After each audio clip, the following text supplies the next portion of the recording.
मैं दबाव में काम नहीं करता।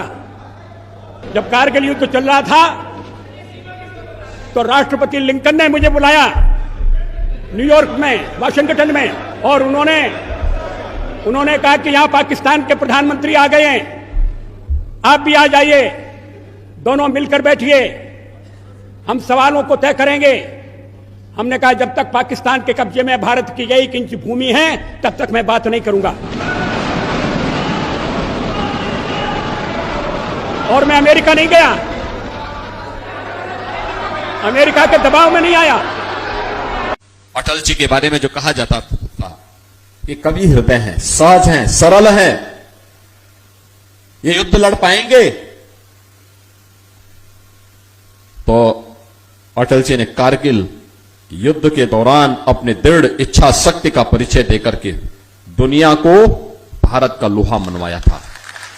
याद करिए, उस समय अमेरिका के राष्ट्रपति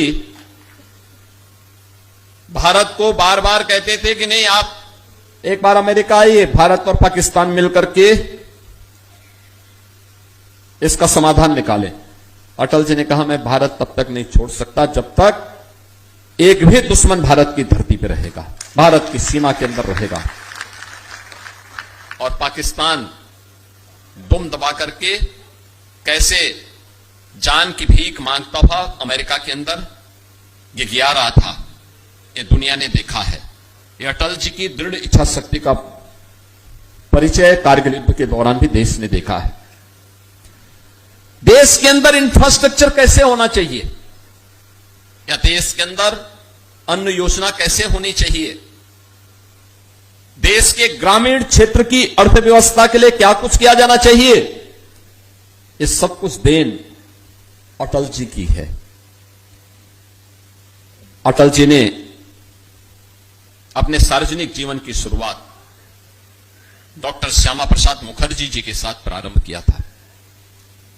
कश्मीर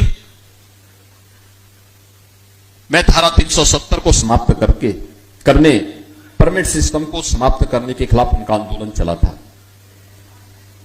और आज आदरणीय प्रधानमंत्री जी के नेतृत्व में भारत कश्मीर को धारा 370 से मुक्त करते हुए श्रद्धेय अटल जी के उस सपने को, जो डॉक्टर श्यामा प्रसाद मुखर्जी ने वो सपना देखा था, वो सपना आज कश्मीर के अंदर साकार हुआ है।